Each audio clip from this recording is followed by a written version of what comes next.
C'est une pièce très simple avec une intrigue très compliquée. Il y a 2 pères, 2 fils, 2 filles, 3 domestiques et une gouvernante. Les 2 pères sont partis en voyage pour arranger un mariage, mais entre-temps les 2 fils ont arrangé leur petit mariage à eux. Alors tout le monde est dans la merde, si j'ose ainsi m'exprimer, et on fait appel à l'un des domestiques qui est très habile, qui s'appelle Scapin, qui s'arrange pour extorquer 500 écus à l'un des pères, 200 pistoles à l'autre père, et qui arrange tous les bidons. Tout le monde est content, sauf que Scapin, qui a tout arrangé, s'en va tout seul, sans amour et sans argent.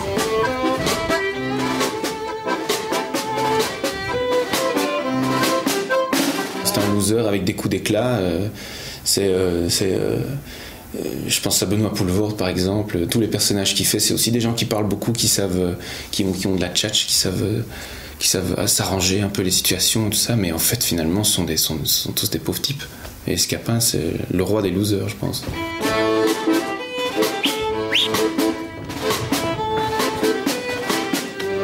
Pierre nous a donné une forme de liberté dans une structure assez précise. Mais il vient souvent resserrer quelques boulons, mais j'ai toujours, moi, en tout cas, le sentiment d'être libre. Libre, je sais pas, de réagir à l'instant. Voilà. Et puis la mise en scène aussi, c'est... Enfin, moi, ce que j'aime beaucoup aussi, c'est ce côté... Il y a, pour ainsi dire, pas de décor. Enfin, s'il y a un décor, il y a une boîte, mais il n'y a pas un décor encombrant qui prend de la place, qui est dans les pattes des comédiens. Et donc, du coup, ça devient vraiment une plaine de jeu.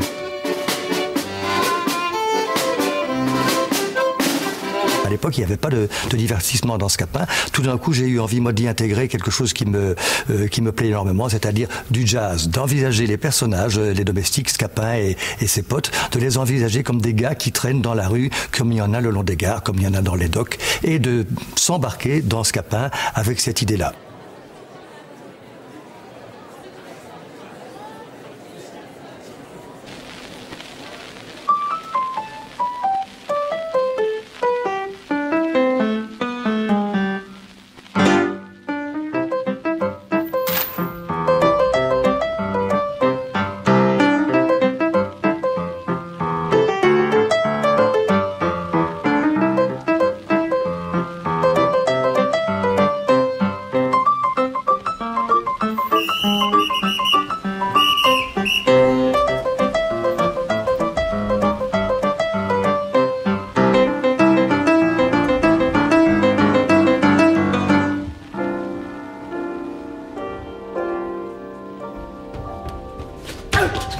Fâcheuse nouvelle pour un cœur amoureux. Dures extrémités où je me vois réduit.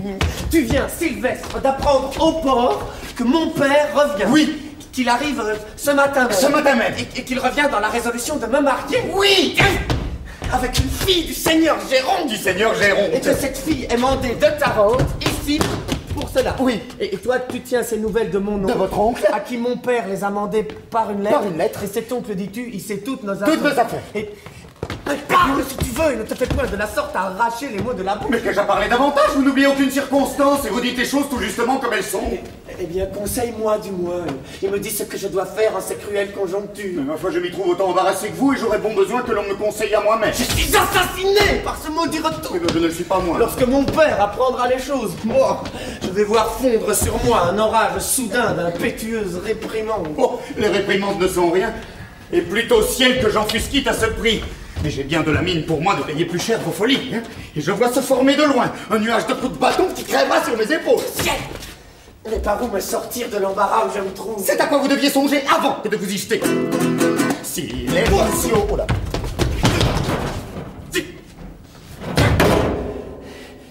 Aïe! Toi, non, ma tête! Toi, tu me fais mourir par tes leçons hors de saison. Vous me faites bien plus mourir par vos actions étourdies. Que dois-je faire? Quelle résolution prendre? À quel remède recourir?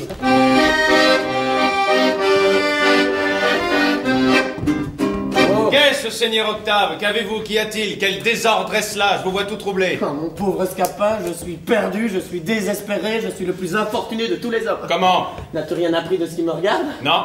Mon père arrive avec le Seigneur Géronte et ils me veulent marier. Eh bien, qu'y a-t-il là de si funeste? Hélas, tu ne sais pas la cause de mon inquiétude.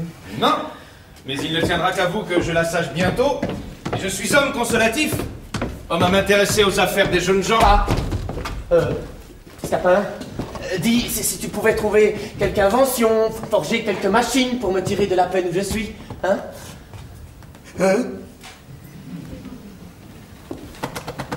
Je croirais être redevable de plus que de la vie.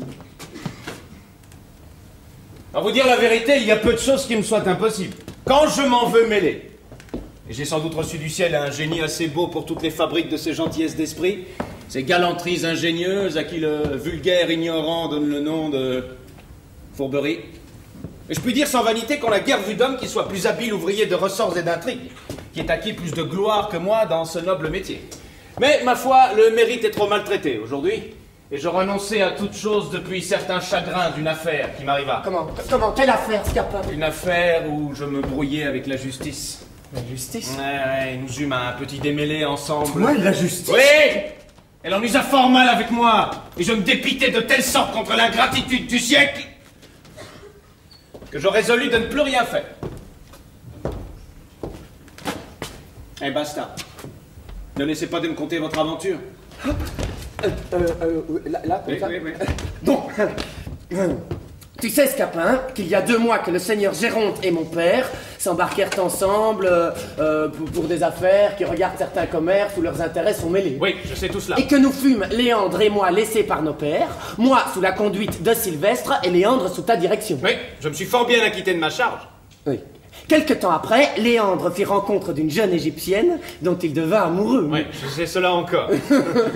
Comme nous sommes d'excellents amis, il me fit aussitôt confidence de son amour et il me mena voir cette fille que je trouvais belle à la vérité. Mais non pas tant qu'il voulait que je la trouvasse.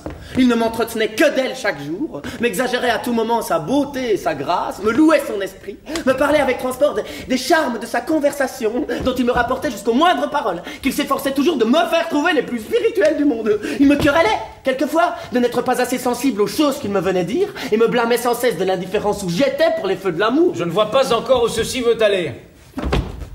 Un jour, que je l'accompagnais chez des gens qui gardent l'objet de ses vœux, nous entendîmes, dans une petite maison d'une rue écartée, quelques plaintes mêlées de beaucoup de sanglots. Nous demandons ce que c'est. Une femme nous répond en soupirant que nous pourrions trouver là quelque chose de pitoyable en des personnes étrangères et qu'à moins d'être insensibles, nous en serions touchés. Bon, où est-ce que cela nous mène? La curiosité me fit presser Léandre d'aller voir ce que c'était. Ouais. Nous entrons dans une salle où nous voyons une vieille femme mourante, assistée d'une servante qui faisait des regrets et d'une jeune fille. Bon, toute fondante en larmes, la plus belle et la plus touchante qu'on puisse jamais voir. Ah. Une autre aurait paru effroyable en l'état où elle était, car elle n'avait pour habillement qu'une méchante petite jupe et ses coiffures et ses cheveux en désordre comme ça. Et cependant, faite comme cela, elle brillait de 1000 attraits. Ce n'était qu'agrément et que charme que toute sa personne. Je sens venir les choses. Si tu l'avais vu, Scapin, en l'état que je dis, tu l'aurais trouvé admirable. Ah, je n'en doute point, mais sans l'avoir vue, je vois bien qu'elle était tout à fait charmante. Ces larmes n'étaient point de ces larmes désagréables qui défigurent un visage.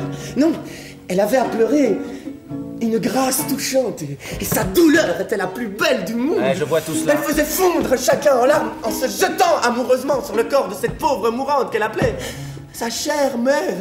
Et il n'y avait personne qui n'eût l'âme percée de voir un si bon naturel. En effet, cela est touchant, et je vois bien que ce bon naturel-là vous l'a fit aimer. Ah, Scapin, un barbare l'aurait été aimé. Oui, assurément, hein. Le moyen de s'en empêcher. Après,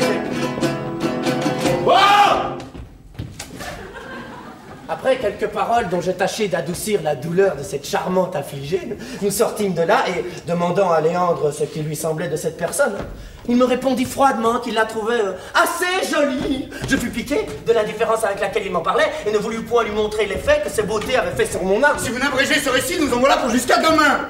Alors laissez-le-moi terminer en 2 mots. Bon, son cœur prend feu dès ce moment. Il ne saurait plus vivre qu'il n'aille consoler son aimable affligé. Ses fréquentes visites sont rejetées de la servante, devenue la gouvernante par le trépas de la mère. Voilà mon homme au désespoir. Il presse, supplie, conjure. Point d'affaire. On lui dit que la fille, quoique sans bien et sans appui, est de famille honnête, et qu'à moins que de l'épouser, on ne peut souffrir ses poursuites. Voilà son amour augmenté par la difficulté. Il consulte dans sa tête, agite, raisonne, balance, prend sa résolution, et le voilà marié avec elle depuis 3 jours. Ah, j'entends. Oui, mais ajoute avec cela le retour imprévu du père, qu'on attendait que dans 2 2 mois la découverte que l'oncle a faite du secret de notre mariage et l'autre mariage qu'on veut faire de lui avec la fille que le seigneur Géronte a eu d'une seconde femme qu'on dit qu'il a épousée à Tarente. Et par-dessus tout cela, mais encore l'indigence où se trouve cette charmante personne et l'impuissance où je me vois d'avoir de quoi la secourir.